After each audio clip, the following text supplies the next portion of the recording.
Bienvenidos al podcast del Centro de Estudios sobre Procesos Constitucionales, NATICUM, el espacio que une derecho y tecnología. Aquí podrás aprender sobre derecho constitucional, fiscal, administrativo y derechos humanos. Bienvenidos al podcast del Centro de Estudios sobre Procesos Constitucionales, NATICUM, en el episodio número 9.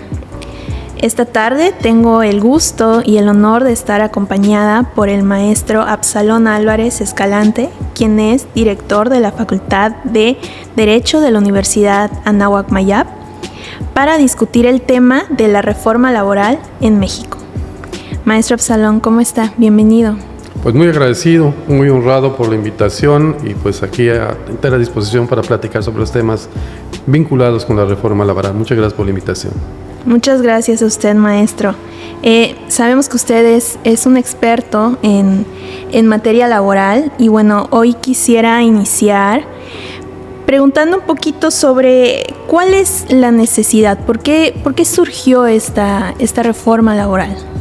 Bueno, tendríamos que partir tal vez de dos o de tres momentos históricos, ¿no? Nuestra legislación laboral pues tiene su origen como un punto de partida en el artículo 123 de la Constitución de 1917 y en 1931 tenemos la primera Ley Federal del Trabajo que regula pues para todo el territorio nacional. Y posteriormente a eso, digamos que hay dos reformas que sí podemos tomar como referencia, que es la de 1970, luego la de 1980, y después de esa fecha pues no había existido una verdadera reforma sustantiva que viniera realmente a constituir alguna modificación relevante a nuestra legislación. El punto de partida, diría yo, para hablar de reformas recientes sería a partir del año 2012, con la reforma que impulsa el presidente Calderón, y que de ahí pues son preponderantemente reformas con enfoque sustantivo. Creo yo que las cosas más relevantes del 2012 es el referente a la flexibilización contractual, ¿no? La introducción de los contratos a prueba, del contrato de capacitación inicial y algunos otros elementos, pero que no tocaban de manera relevante a la parte procesal ni a la parte de derecho colectivo. Y es donde ya la reforma del 2017 y la 2019 pues ya hablan de una reforma muy trascendente que modifica la naturaleza de los procesos jurisdiccionales en materia laboral. ¿Cuál es la necesidad?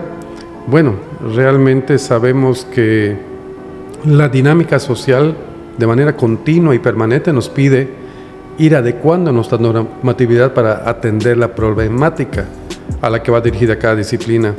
Entonces, si sacamos cuentas, entre 1980 y 2012, pues había sido un tiempo muy prolongado sin adecuar la normatividad laboral ante los requerimientos, no solo del sector empresa, también la flexibilización contractual pues tenía como finalidad abrir la puerta para que los jóvenes recién egresados pudieran tener esas primeras oportunidades de trabajo, ¿no? Entonces, y la reforma reciente que tiene la implementación de un nuevo modelo de justicia laboral, pues evidentemente era una imperiosa necesidad de cambiar la estructura jurisdiccional asignada a las juntas de conciliación y arbitraje a donde correspondía la resolución de los conflictos laborales, que es al Poder Judicial.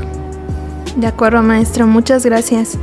Y justo mencionaba un tema sobre los jóvenes. Más adelante me gustaría tocar un poco más ese tema.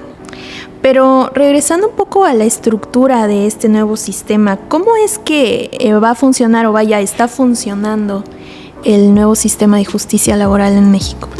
Bueno, pues estamos en una etapa de transición en la que ya, pues desde hace más de un año está operando el nuevo sistema en varios estados de la República y en Yucatán estamos en el último bloque de los estados en los que se va a implementar, que originalmente pues debía haber iniciado en el mes de mayo y ahora se ha prorrogado hasta octubre, que va a entrar en operación el nuevo sistema aquí en el estado de Yucatán. ¿Cuál es la estructura? Pues la estructura es un sistema judicializado se va a operar dentro de lo que es la estructura organizacional del Poder Judicial a nivel estatal y a nivel federal. Se crean nuevos juzgados de lo laboral, tribunales laborales, que estarán pues integrados pues con todos los elementos que implican un órgano judicial, pero con la creación de un ente independiente, desconcentrado del gobierno, que son los centros. En el caso federal se llama Centro Federal de Conciliación y Registro Laboral, y en los estados solo funcionarán como centros de conciliación. ¿Qué es interesante de esto? Que la conciliación ya no forma parte de una etapa procesal en sí misma, sino que es un requisito prejudicial y no van a intervenir en esos procesos desde el punto de vista estrictamente la etapa prejudicial de la conciliación. No van a participar los jueces, no van a participar los secretarios, como de hecho lo hacían en los procesos ante las juntas, donde quien llevaba los procesos de conciliación era el presidente de la junta, el auxiliar de la junta, pues los secretarios. Entonces, este órgano se va a encargar exclusivamente para la conciliación, hablando de la parte procesal. Y pues habrá una demanda que se presenta por escrito, acompañando las pruebas, prácticamente como se hace en los procesos civiles.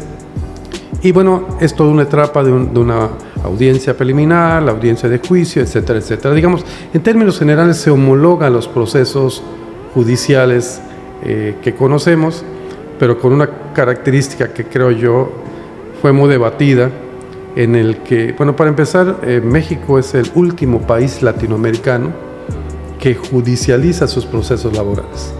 Todos los demás países latinoamericanos lo tienen judicializado. Nosotros somos los últimos en introducirlo como parte del sistema integrado de un poder judicial. Pero una cosa que se debatió mucho es que, atendiendo al principio de economía y salida procesal, por la necesidad imperativa que tiene el trabajador privado de su trabajo, no se asumió, como en todos los procesos judicializados, un medio de impugnación ordinario, es decir, no hay segunda instancia, no hay apelación. Los procesos laborales en sede judicial van a seguir siendo uninstanciales y solo serán combatibles por la vía del amparo directo. En los demás sistemas judiciales latinoamericanos sí hay un medio ordinario de impugnación. Todas las sentencias que se dictan en los juicios laborales son impugnables por la vía de la apelación. A grandes rasgos esa es la situación especial, ¿no?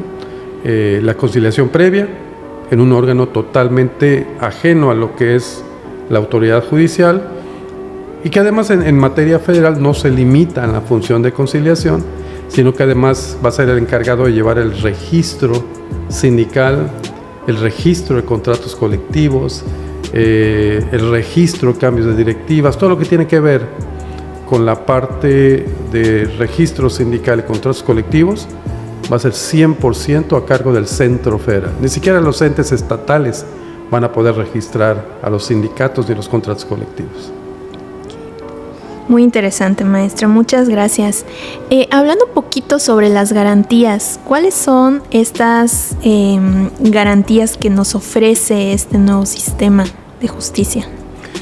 Bueno, pues yo diría que en primer lugar el hecho de que forme parte de la estructura de un poder judicial, pues también implica que todos los procesos de selección de las personas que van a ocupar los puestos como jueces, los que van a tener cargos como funcionarios judiciales adscritos a los juzgados, pues tendrán que pasar por esos procesos de mayor rigor que se hacen a través del Consejo de la Judicatura, lo cual desde luego garantiza que lleguen personas que cubran todo el perfil y que además estarán pues sujetos también a todos esos procesos de supervisión, en su caso de disciplina, de sanción, a través de los esquemas internos del Poder Judicial.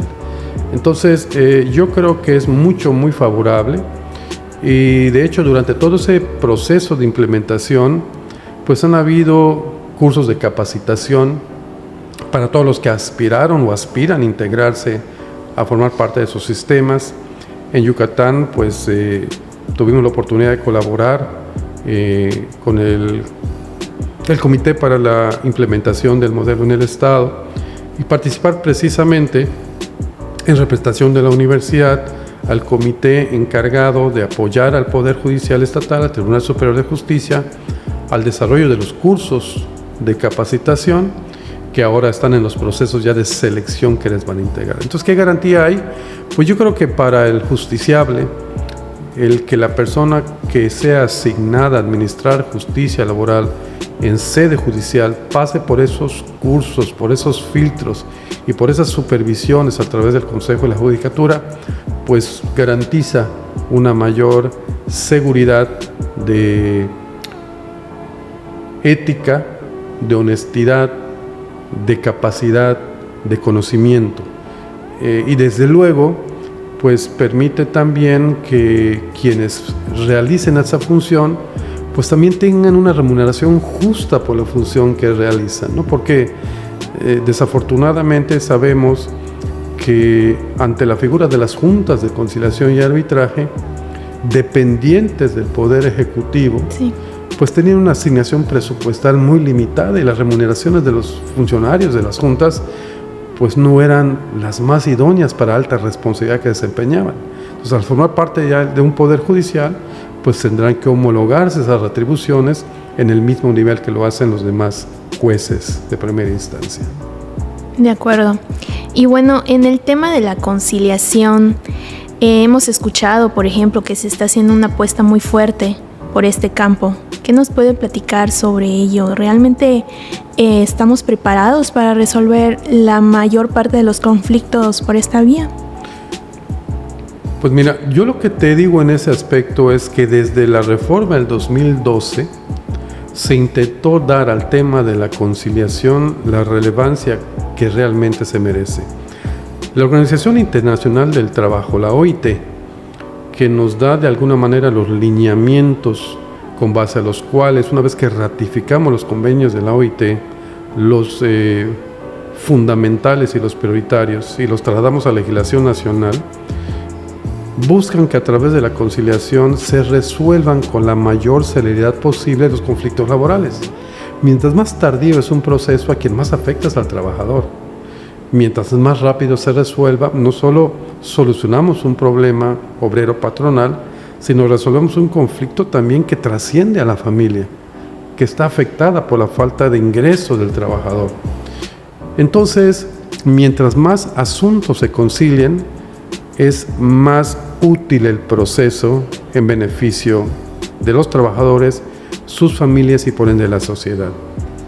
Sin embargo, hasta antes de la reforma de 2012, como comentaba hace un momento, quienes se encargaban de la conciliación eran los presidentes de las juntas especiales, los auxiliares, los secretarios.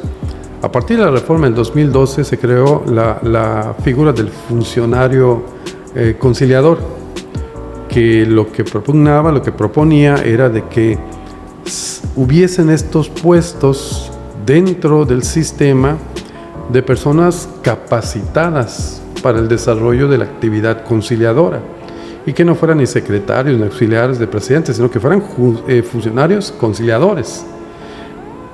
Pero para eso se requería capacitación y presupuesto y lamentablemente pues no se concretó esa figura por falta de presupuesto.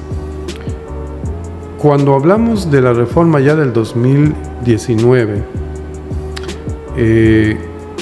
a través de la cual se modifica la ley reglamentaria para cumplimentar lo establecido en la reforma constitucional del 2017, al crearse este órgano autónomo, este órgano desconcentrado del Centro Federal de Conciliación y Registro Laboral y los centros de conciliación de estados, ahí deben estar exclusivamente personas para la actividad de conciliación que tengan ese perfil, que tengan esa capacitación y que van a ser preponderantemente asignados para agotar esa etapa de conciliación.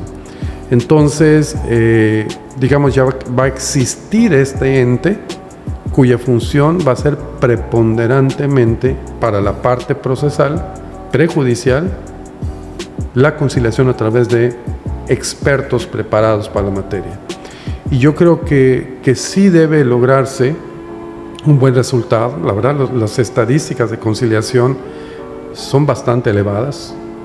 Muchos de los asuntos laborales se concilian, pero no basta que tengamos un órgano con personas formadas, capacitadas con la preparación para realizar esta actividad, si tampoco los abogados logramos que se asuma la cultura de los medios alternos de solución de conflictos. Porque todavía hay muchos abogados que tratan de fomentar, ya sea sobre todo a la parte obrera, que no acepten ninguna conciliación. ¿Sí? Y entonces eso no nos ayuda para que realmente esto sea eficaz. Entonces tenemos que fomentar una cultura en la abogacía de que los medios alternos son una herramienta importante para la actividad del abogado. Porque un abogado, aunque no tenga la certificación como mediador privado, pero que en tu formación profesional y en tu actividad de despacho propicies un diálogo para tratar de solucionar el conflicto, pues beneficia a todos, ¿no? Pero si esto no se concreta, pues ya sabemos que hay un órgano en el proceso laboral donde se puede abrir la puerta para eso. Pero tenemos que fomentar mucho la cultura de los medios alternos en el ejercicio de la abogacía. De acuerdo, abogado. Muy interesante. En el tema de equidad de género, ¿dónde se observa realmente este principio en el nuevo sistema? Bueno, yo diría que desde la reforma del 2012 tenemos elementos muy valiosos sobre este tema. Precisamente, la Organización Internacional del Trabajo hizo una declaración en 2008 sobre justicia social y trabajo decente. Y el trabajo decente implica que el patrón cumpla con todos los derechos de los trabajadores y respete su dignidad como persona. Entonces, en el 2012, en los artículos 2 y 3 de la Ley Federal del Trabajo, se implementaron varios temas importantes que creo que hay que resaltar. Uno es el de igualdad sustantiva. Entonces, en la igualdad sustantiva, en los artículos 2 y 3 de la Ley Federal del Trabajo, establece precisamente que la igualdad sustantiva evidentemente tiene una fuerte dosis de estar dirigido al impulso de la igualdad de género. Describe que la igualdad sustantiva implica tener acceso a las mismas oportunidades laborales, sí teniendo en consideración que la mujer tiene para cuestiones laborales algunas situaciones que la implican una circunstancia especial. ¿Por qué? Porque la mujer se embaraza y debe de tener un trato distinto a partir de esta situación muy propia de la mujer. Pero en todo lo demás,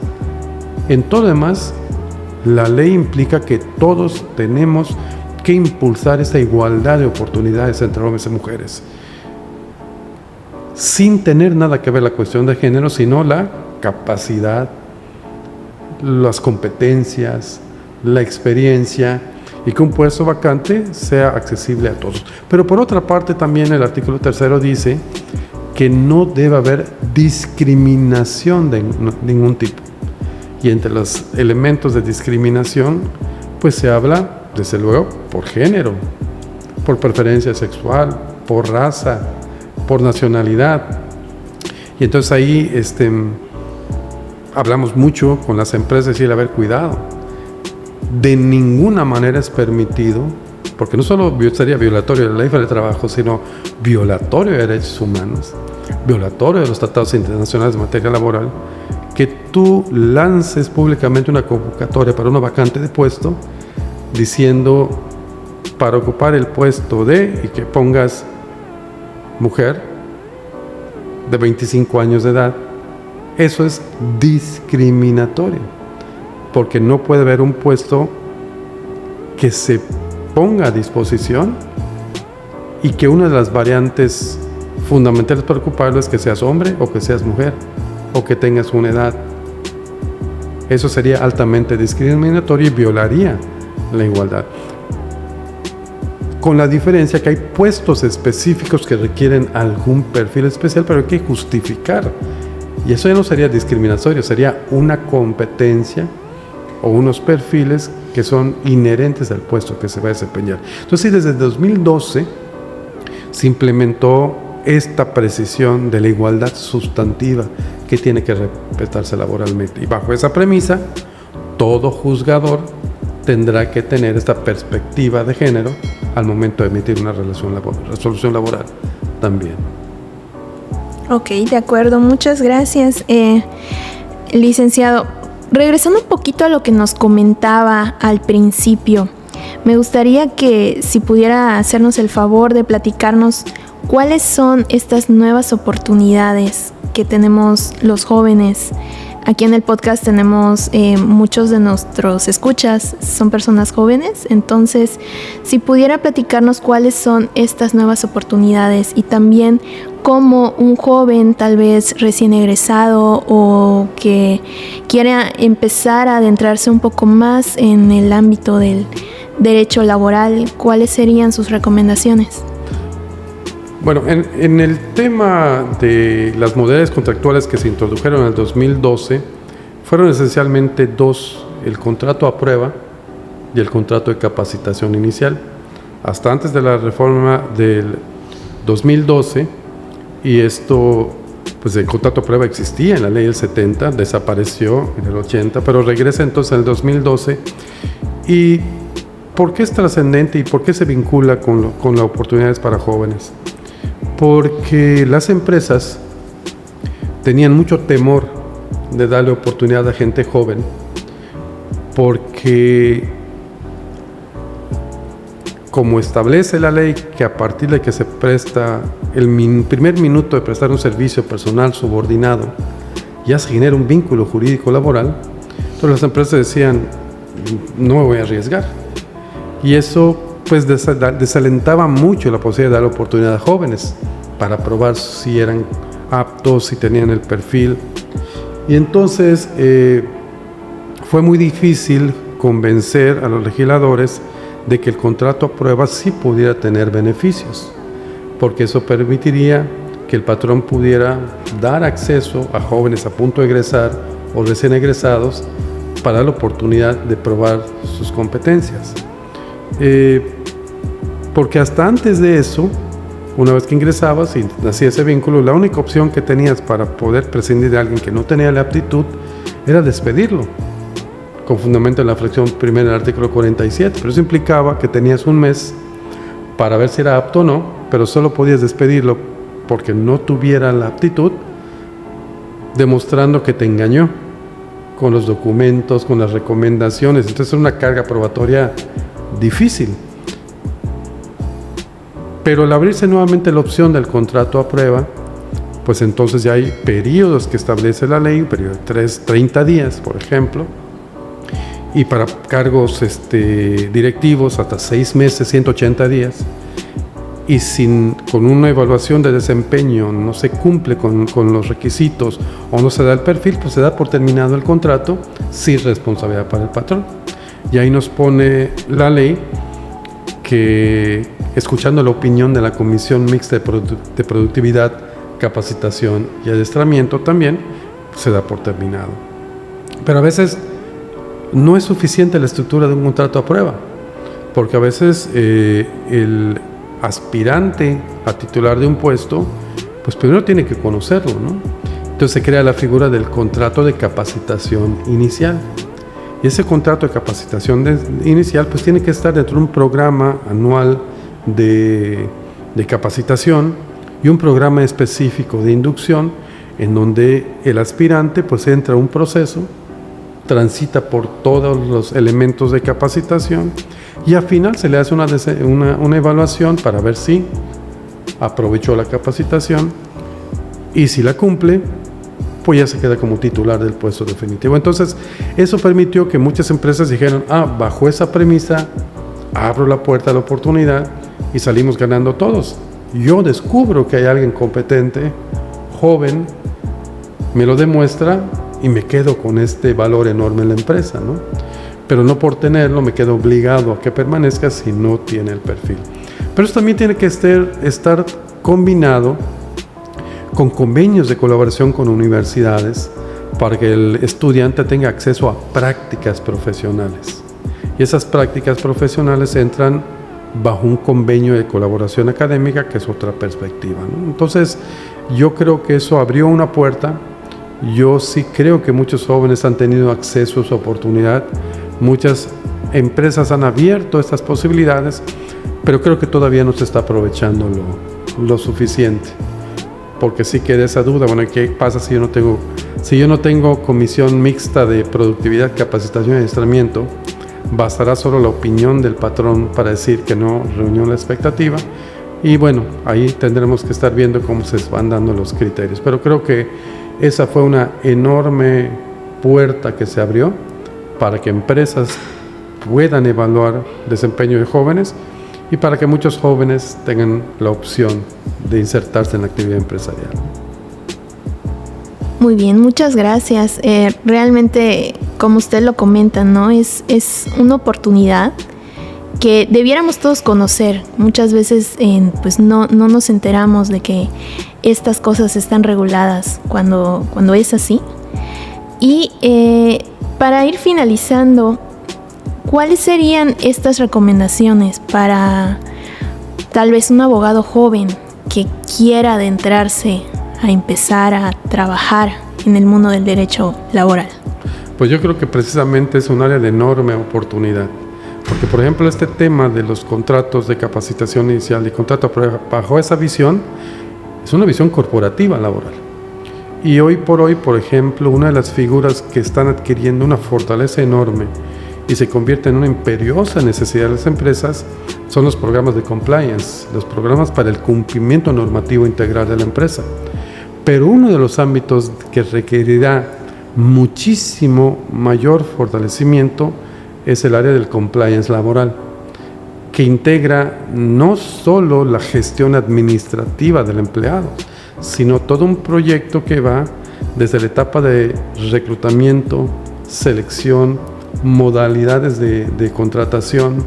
Hay normas oficiales mexicanas que tenemos que implementar en la empresa sí o sí, como la NOM 35, la 035, relacionado con el clima laboral, ámbitos de seguridad social, de seguridad y higiene en el trabajo.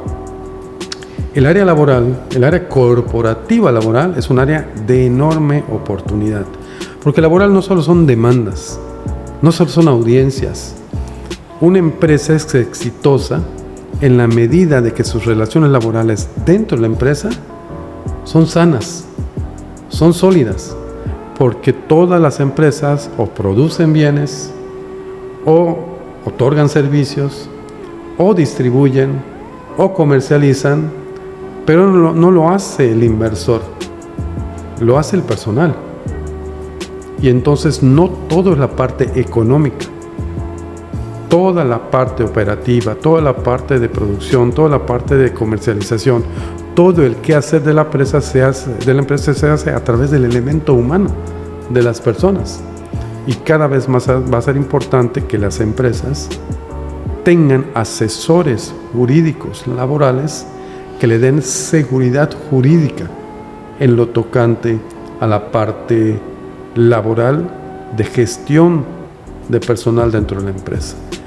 No le corresponde exclusivamente a un licenciado de administración de empresas, no le corresponde exclusivamente a un ingeniero industrial, no le corresponde a un psicólogo nada más, porque todo lo que pasa dentro de la empresa en materia laboral está regulado por la ley y es de alta complejidad, porque derivan prestaciones y obligaciones económicas, condiciones laborales especiales, y hay otra serie de obligaciones que son, vamos a llamarles, administrativas y de seguridad social. Entonces, toda empresa que quiera tener seguridad en su quehacer laboral requiere además del abogado corporativo laboral.